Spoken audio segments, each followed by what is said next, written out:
What is the scariest memory you have as a child? I was allowed to run around unsupervised as a very young child. We lived on the second floor or an apartment building. The way it was set up, we easily had access to the roof. It was a bit of a strange building as not all of the second floor took up the entire building's foundation. So as a result, between the two sides of the building there was a gap. A grown man could easily jump from one side to the other and back. But as a small child it was easy to jump to one side because the roof was lower, but not back to other. As a result of trying to find a way down, I remember seeing a steel branded cable, and I thought, that looks sturdy enough for me to lower myself over the edge enough to safely drop to the roof of the first floor. What I proceeded to grab a hold of was the building's 480-volt main coming off the power pole. My vision looked like those old CRT TV static. I could feel my muscles convulsing very hard. When I regained consciousness, I found myself in the middle of the first floor roof. No idea how long I laid there. No idea how I was alive. To this day, electricity terrifies me, even though I'm trying to become an electrical engineer. My narcissistic mom dragged me out of bed one summer night when I was 10 and threw and smashed all the dirty dishes my sister refused to do on my head because she claimed it was my turn to do them and I disobeyed her. Then when she realized she was wrong after my dad woke up, she threw a cutting board at my head for being a horrible ungrateful child that hit my neck instead. I felt like a sack of potatoes, not able to breathe or feel anything for a few minutes while she stormed off screaming that she was the victim. Honestly thought I was going to die or that something was seriously wrong while laying there for like 5 or 10 minutes. But I didn't and was yelled at some more for making a big deal out of it before being left alone bleeding with a swollen neck that left the nastiest bruise I've ever had in my life. Ended up silently crying in the kitchen for like a half hour in the dark and then the next hour cleaning shards of broken plate out of my scalp and hair while watching my neck swell up and still having a hard time breathing and thinking that I would die if I fell back asleep.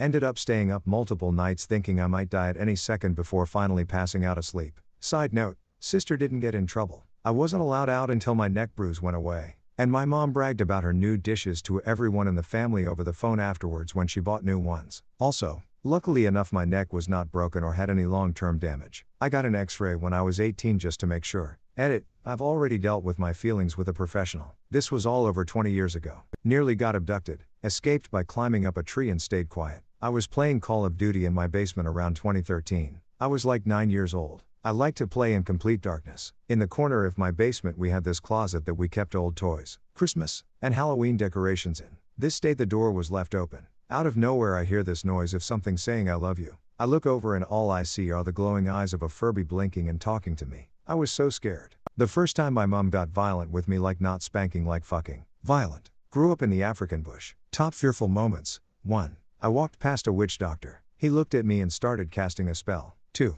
Watching a man be beaten to death for stealing a pair of shoes. 3. Being shot at while my dad was driving 3 inches higher and the arrow would have killed my mother. They were all very different kinds of fear. Not sure how to explain it. Edit, more context for those interested. This was all through the eyes of my 6 to 14-year-old self. 1. Witchcraft was very real and prominent in our area. Think of these people as spiritual mediums, a shaman, as well as a holistic healer. There were rituals and incantations they would do. I remember one such ritual where a group of them worked themselves into a frenzy, chanting and pacing in circles around a stick shaped like a Y. It was like they were hypnotized and became animalistic in nature. Literally they were foaming at the mouth and growling gutturally. For medicine they would do things like bloodletting, or make medications to heal people. I had a close friend who lost his eyesight during a treatment that consisted of having an herbal compress applied to his eyes for a lengthy period of time. His ailment? Shingles. I was afraid because the man's eyes were unblinking and focused on me when I walked past. He was tracking me and muttering a quiet incantation. His intent was malicious, and it was felt. I noped out of there ASAP. 2. This one sticks with me as I watched a man die for what? A pair of shoes?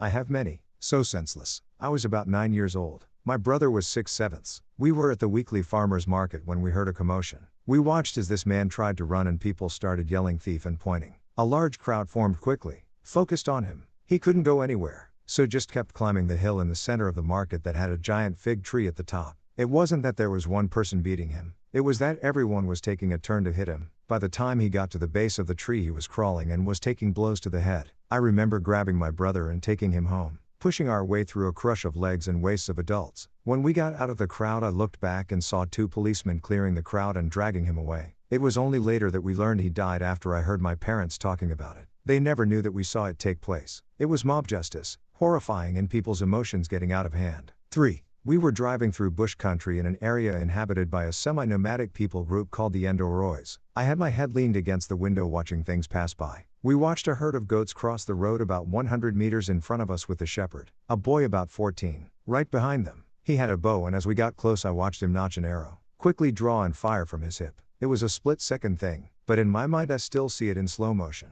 The arrow flew at us and hit above the door handle, but below my mother's window, about 2 feet in front of my window-plastered face. I've never seen my father lock up the brakes on a vehicle faster. He was chasing after the kid before the truck even stopped. I asked him what he would have done if he caught him. He said he really didn't know. He was seeing red, he's not an angry man ever, and didn't know if my mom was hit or not. Just knew he wanted to go after the kid because he knew he almost lost his wife. In hindsight, as dumb as it is, I think the boy's adolescent brain told him to try and hit our rolling tire and he missed with almost devastating results. At least I would like to think his intentions were innocent and not hell-bent on murder that day. The day my dad died was pretty scary, less frightening and more terrifying. I had this awful feeling when my mom walked into the living room crying, asking for my grandma to call 911. 3 minutes later the ambulance shows up and my mom tells me to go wait on the neighbor's porch. While I was waiting I suddenly saw the paramedics roll out my dad and put him in the ambulance, and suddenly my whole body felt like it was going to explode. And then my sisters started comforting me. By then I was smart enough to piece together that he was dead, and suddenly I felt like I was sick to my stomach. I basically cried for an hour and tried to put on a strong face for my mother. When my best friend went missing, we were 9 years old and I cried seeing her story on the news. But today, Amber Hagerman Saves Children's lives on a daily basis. The Amber Alert was named after her. Edit, spelling. My Furby that I had stopped playing with months before had some kind of electrical problem at 2 a.m. It turned on randomly in the middle of the night with its usual "feed me, I love you" mantra. I got up to turn it off and the on/off switch did not fucking work and it didn't turn off. I started crying for my mom, who ran in and tried to turn it off to no avail. The batteries were screwed in behind one of those teeny tiny oddball screw shapes and my mom couldn't find a matching head, or for some other reason was unable to remove the batteries that I'm not remembering. And I was throwing a fit crying, so she just put the Furby in the basement while its batteries died down. Thing is, the insulation in our house wasn't that great, so I could still hear from the floor below, a very faint and muffled "feed me, I love you." I remember falling back asleep was very difficult. I wrote this really early in the morning and felt a edit was needed to offer up the true feeling and context. Apologies, this is a bit long. I was 6 years old and I vividly remember the hours before. The sky turned an odd yellow color and all the birds stopped chirping. It was dead silent, and as a kid with good hearing it seemed very odd. I spent a lot of time outside, so yeah, this was odd to me. Hours later at night a tornado went through the area I lived in, on a lake.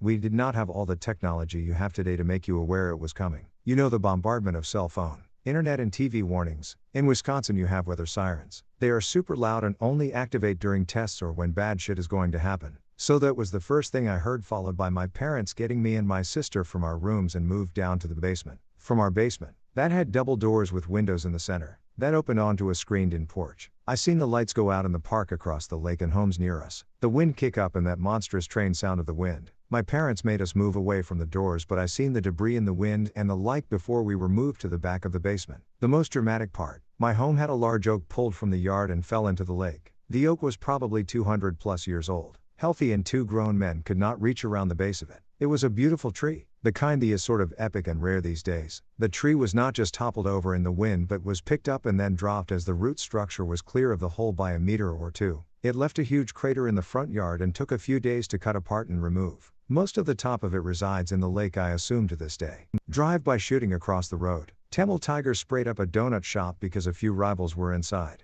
Killed an old man and injured a few others. Edit, this was a half block down from our elementary school during lunch hour to add a cherry on the fucked up ice cream. Interview with CPS. I didn't fully understand what we were talking about, but I knew there was a dangerous angle. My parents had reported a neighbor who was molesting his sons, but he was a cop and they were the ones who almost lost their kids over it. Luckily my parents were multiple homes rich at the time and hired a damn good lawyer within an hour. If that had happened after they lost everything, I'd have been in a group home so fast it would have made my head spin probably. Latchkey kid here. I was home alone around the age of 10 or so. Mom and dad were at work and due to be home in a few hours. My neighbors were home a few houses down if I had an emergency. Typical day after school in the 80s. I can still smell the microwave pizza cooking, and hear the sound of Willy Wonka on in the background when the phone rang. It was a man and he said my dad had been hurt, and we are the cause of the hurt. I don't remember what he said after that. Something about coming to the house and me leaving the door unlocked. I tried to hang up and call my dad, but those old phones, it wouldn't disconnect, and the man kept talking. I dropped the phone and I ran. I ran as fast as my legs would carry me to my neighbor's house. My dad was fine. We called the cops and made a report. Apparently the guy had been calling and robbing houses in the area. To this day, though, whenever I hear Gene Wilder singing Pure Imagination, I am immediately 10 years old, terrified, smelling pizza, and hearing that man's voice. My crazy cultist mother being told by her hallucinated Jesus that my sister and I were possessed by demons who needed to be exorcised by being beaten a curtain rod daily. My father had her committed when he visited and saw the scars on our backs. I was chased by a ferret. Once, maybe I was more sheltered than I realized.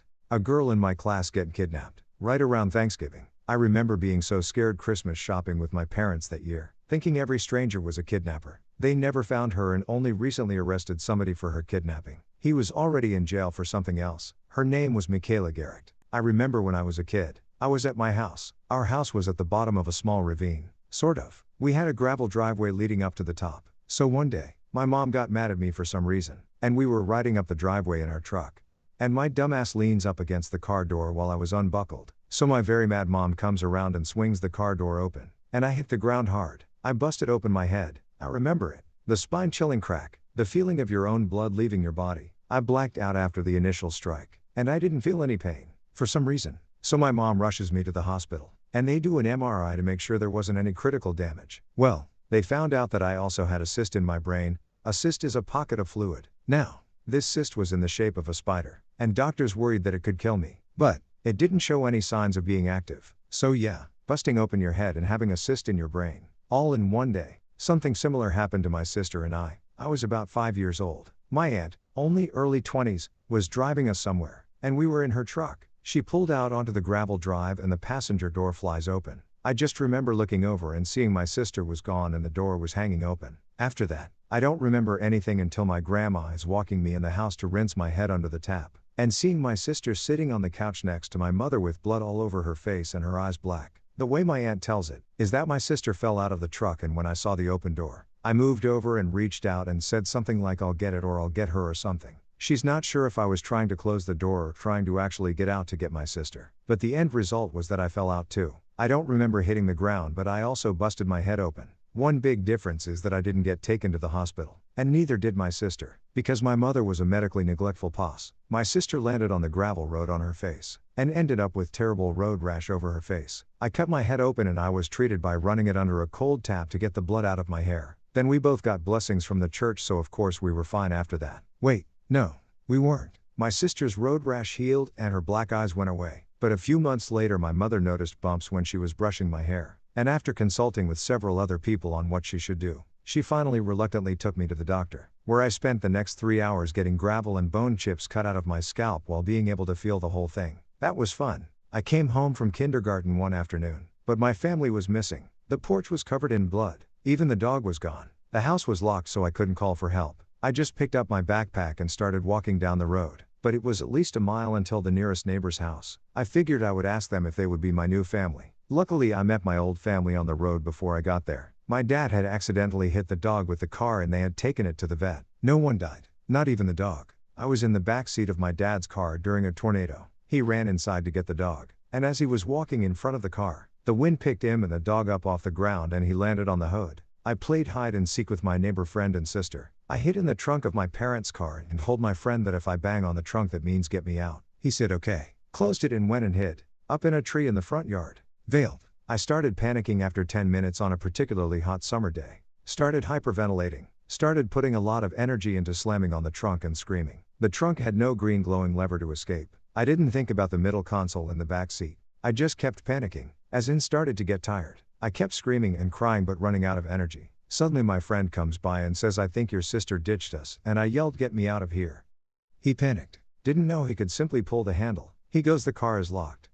I said, "Just open it." After what seemed like an eternity of back and forth, he gets my mom and they let me out. I'm beat red and sobbing. Now, my friend and I also took part in ditching from time to time because, as a kid, it is incredibly hilarious having them come into the house after hiding forever, only to see you comfortably watching TV. She just happened to choose to ditch us when I decided the trunk of a car on a hot summer day was a prime hiding real estate, riding out Hurricane Andrew in a hallway. I think I was around 8 years old or so and I lived with my drug-addicted father. My uncle showed up to our apartment and my dad was freaking out trying to get my and my younger siblings to go with my uncle. We heard a car pull up out back and doors slam, so my dad ran out the sliding door to stop the people from coming into our apartment. We heard a bunch of guys yelling at my dad, then had to sneak out the front door while hearing dad get beat with metal baseball bats. Turns out my dad felt like he got ripped off by his dealer and beat him up, so they came for him. Kidnapped when I was 5. I was riding my bike and some dude came out of a alley and picked me and my bike up and started walking off with me. The only reason I was saved was because my mom's friends lived at the house I was snatched from in front of. Thing is, I have a 2-week gap in my memory. I remember telling my friend they haven't found my bike in 2 weeks. I don't remember getting rescued, or my mom being relieved that I was saved. The day the war started, first people shot on the bridge. Later in the war, the first time our house got shelled. I was about 7 years old and did not understand that sailboats have a massive turn radius compared to other means of conveyance. So when the float raft that I was on getting pulled behind the boat got separated somehow, I thought I was getting left behind in the middle of the lake, because it sure as hell looked as though they were leaving me there. Of course I had a life vest on, but deep water always made me nervous if there were no big people around. Based on the qualms I have about it now, I would say that experience did not at all help. Dingus phone. Almost drowned in the ocean as a kid. I was somewhere between 5 and 10. I don't remember it very well. I was bodyboarding at the beach, one of those foam bodyboards for kids. It had a Velcro strap that attaches to your ankle so you don't lose it if a wave sends you flying. Well, a wave knocked me under. I was upside down underwater and I kept trying to get right side up to swim upwards, but I couldn't because of my ankle attached to the bodyboard and was too distressed to think clearly about how to fix the problem, unhook myself, go up sideways, etc. Breathing in salt water is not fun. Luckily a relative dove in and saved me. Since, I never go further out than I can stand up, never bodyboard, and panic when I have even mild breathing difficulties. Second place is my dad accidentally chopping the tip of his finger off while making dinner. They were able to put it back on at the hospital. It just goes back on and heals even with a complete sever if you treat it fast enough. That's crazy.